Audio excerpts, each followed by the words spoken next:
بسم الله الرحمن الرحيم قل أعوذ برب الناس ملك الناس إله الناس من شر الوسواس الخناس الذي يوسوس في صدور الناس من الجنة والناس.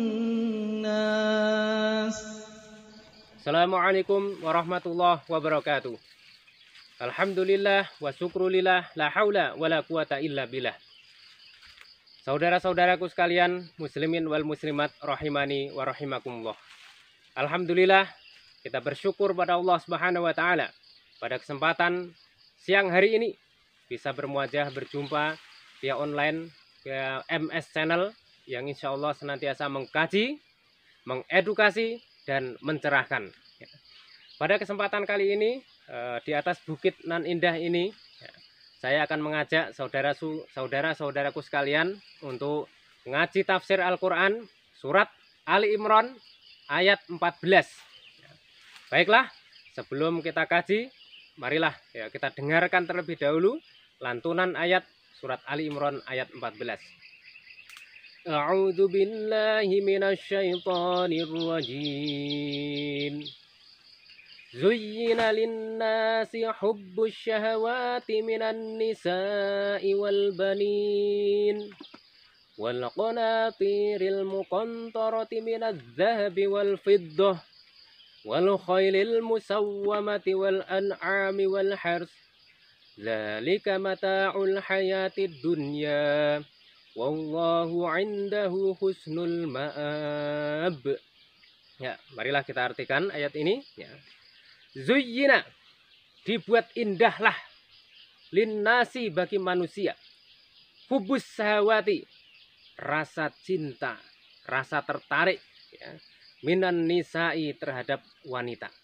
Ya, ini bagi laki-laki dibuat indah, ya, dibuat cinta, dibuat tertarik, dibuat terpikat kepada wanita. Demikian sebaliknya, bagi wanita dibuat indah, dibuat tertarik kepada laki-laki. Itu adalah salah satu fitrah manusia, di mana laki-laki suka sama perempuan, perempuan suka sama laki-laki.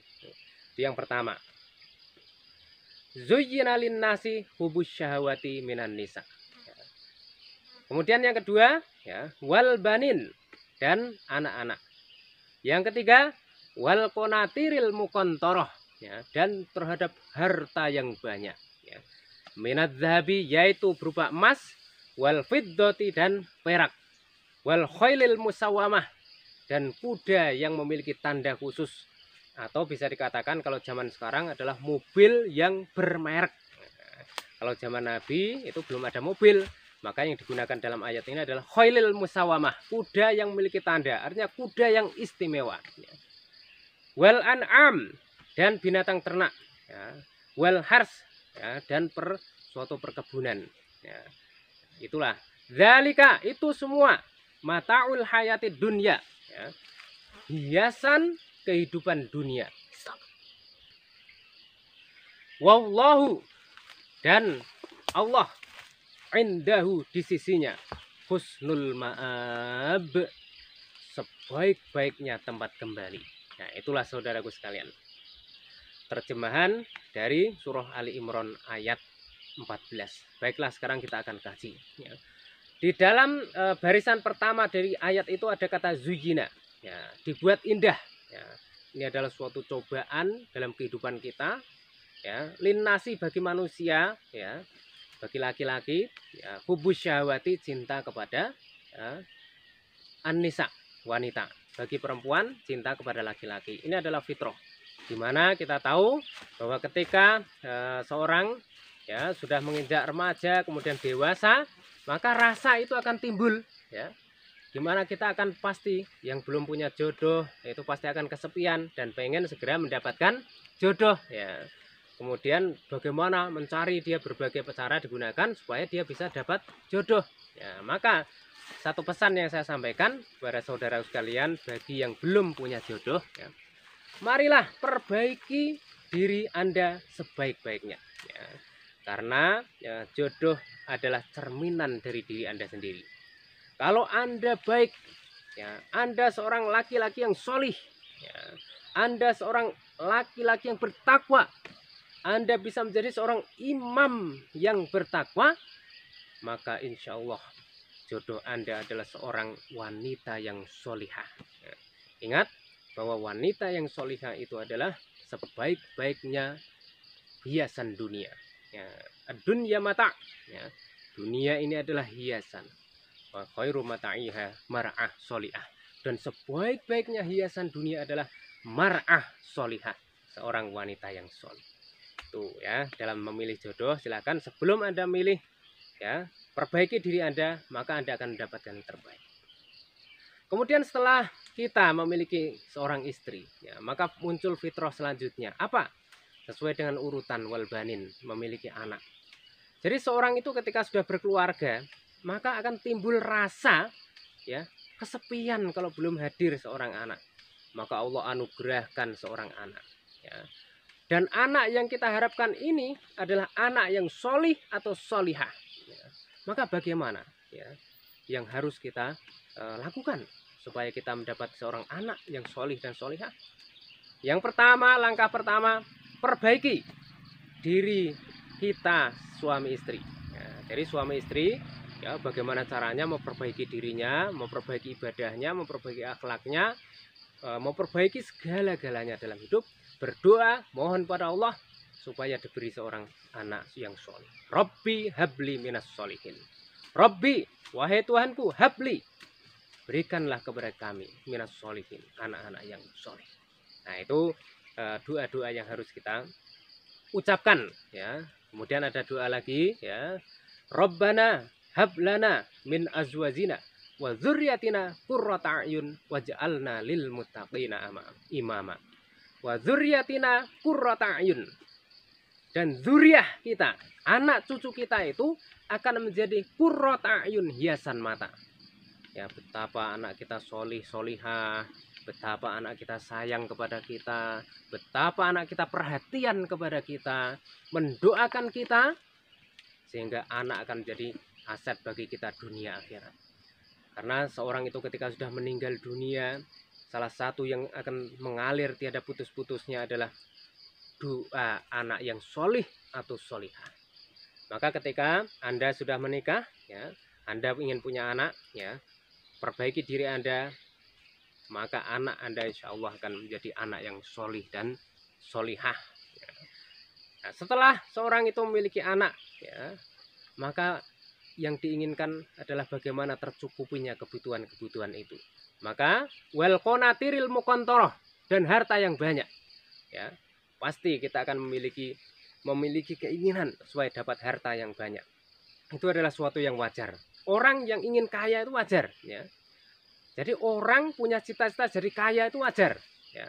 Silahkan Anda bercita-cita dari kaya, tapi kaya hati, kaya harta, sehingga Anda akan menjadi orang yang paling bermanfaat bagi umat manusia. Wal qanatiril muqantoroh, harta yang banyak. Kemudian harta yang banyak itu biasanya berupa apa? Minat zahabi, yaitu emas, wal fiddoti, dan perak.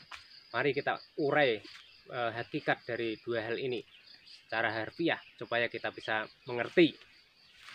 Az-zahab itu artinya adalah emas, ya. Ya. Min az-zahabi, zahab itu adalah emas. Apa artinya? Emas itu az-zahab dari kata zahaba, yadhabu artinya pergi. Itu memberikan simbol makna bahwasanya harta itu, ya, yang kita harus hati-hati. Kalau dia tidak pergi meninggalkan kita, maka kita yang akan pergi meninggalkannya, ya. Kita mati meninggalkan harta. Kadang-kala harta meninggalkan kita, uang kita hilang, dan lain sebagainya. Maka sebelum itu terjadi, marilah kita jadikan harta kita itu adalah sesuatu yang nanti akan menjadi wasilah jalan keselamatan kita dunia akhirat. Maka bagaimana? Sebagian rezeki kita disedekahkan di jalan Allah. Kemudian yang kedua, wal fiddoh. Fiddoh itu perak, itu artinya bisa diartikan memecah, ya. Memecah, ya. Maka kita harus hati-hati, ya. Itu filosofinya. Kita harus hati-hati terhadap harta. Harta itu kadang-kala bisa memecah belah kita. Ada orang yang bertengkar dengan saudaranya karena berebut warisan. Karena apa? Karena harta. Ya. Ada orang yang bertengkar dengan orang tuanya dan sebagainya. Karena apa? Karena harta. Maka kita harus hati-hati. Marilah kita menjadi orang, jangan sampai menjadi budak harta. Ya. Karena bisa jadi kita akan dipecah belah. Ya. Kita akan berpecah belah gara-gara harta. Ya. Maka harta harus kita gunakan sesuai dengan apa yang dijelaskan, disunahkan oleh Rasulullah Muhammad SAW. Kemudian yang selanjutnya wal khailul musawwamah. Khailul musawwamah itu adalah kuda tunggangan, ya, mobil dan lain sebagainya untuk zaman sekarang. Itu biasanya kita ingin memilikinya. Wal an'am, peternakan. Ya, ada orang yang ingin punya peternakan. Wal hars, dan perkebunan. Zalika itu semua mataul hayati dunia, hiasan kehidupan dunia. Jadi apa yang saya sebutkan tadi adalah hiasan kehidupan dunia. Wallah, dan Allah indau di sisinya husnul ma'ab. Ada sebaik-baiknya tempat kembali. Nah, mari kita sadari bahwa apa yang ada dijelaskan tadi semuanya adalah hiasan kehidupan dunia. Maka jangan sampai itu membuat kita lalai, membuat kita lena, membuat kita terlupakan terhadap akhirat. Justru hiasan-hiasan itu tadi jangan sampai membuat kita terlena, membuat hidup kita terlena sehingga kita lupa akhirat. Ya, karena di sana, di akhirat, insya Allah ada yang jauh lebih baik dari apa yang sudah kita jelaskan tadi. Demikian yang bisa saya sampaikan tafsir surah Al-Imran ayat 14. Ya, mudah-mudahan bermanfaat. Sampai jumpa lagi di MS Channel pada periode berikutnya. MS Channel mengkaji, mengedukasi, mencerahkan. Demikian, Assalamualaikum warahmatullahi wabarakatuh.